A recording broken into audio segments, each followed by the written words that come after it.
Un homme sans pudeur, dont la libido ne respecte pas l'âge. En service à la brigade de Babadio à l'ouest du Cameroun, le gendarme Biwole viole une fillette de 13 ans dans l'enceinte de la brigade. Gardé anonyme, l'élève en classe de 6e dans un lycée bilingue de cette localité, l'arme de son bourreau pointée sur sa tête va subir par voie anale les coups d'une violente brutalité, alors qu'elle venait juste récupérer l'argent et le couvert par lequel sa mère aurait servi du poisson braisé. Je suis arrivé, il m'a tiré pour mettre dans une chambre. Il a descendu mon pantalon et il m'a fermé par bouche. Le gendarme, au nom de Biolé, je suis monté comme ça à la brigade. J'ai cherché à rencontrer le commandant autour de 20 heures. Que le commandant était tout juste derrière, il est venu, il m'a fait comprendre qu'on s'assure, on part à l'hôpital, comme l'hôpital à 5 pas, on est parti à l'hôpital a confirmé qu'il y a eu quelque chose qui s'est passé. Des déclarations de l'enfant confirmées au centre médical, telles que l'atteste ce carnet. Ce présumé gendarme violeur est actuellement gardé à vue à l'état-major de la gendarmerie de Mbouda. Un réseau de pervers à la quête des passions et des énergies, avec des ramifications multiples à l'ouest. À quelques kilomètres, on converge vers Bamesso, un autre gendarme, l'adjudant-chef Azéné Adam, pédophile accompli, au regard des témoignages des victimes recueillies. Je suis arrivé là-bas un jour avec mon frère à vos marchés. Il nous a fait les tasses maintenant. On a bu maintenant, je me suis réveillé là-bas au matin. Je me suis réveillé là-bas au matin qu'il avait fait ça sur moi.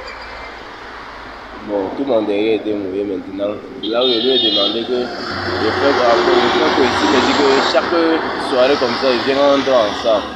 Des jeunes pris dans le tourbillon de cette organisation, mis en place par les éléments de la gendarmerie nationale, racontent leurs mésaventures.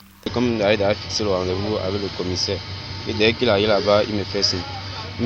Avant qu'il me fasse signe, il était derrière la gendarmerie. Il m'a fait signe. J'ai une fois monté avec la gendarmerie, une fois. En venant, il était dans la chambre. Les deux étaient au lit. Il a demandé de sucer. Il a versé le sperme sur un tissu là au sol. Un jeune homme, sodomisé depuis l'âge de 8 ans, sonné par le dépit, trouve la force pour narrer les faits. J'ai connu M. Alexis derrière la Sénèque à l'âge de 8 ans, quand je faisais encore, je pense, le cours élémentaire. M. Alexis m'a pris comme, j'étais comme son petit du quartier. C'est comme ça que M. Alexis, il m'a pris comme son enfant.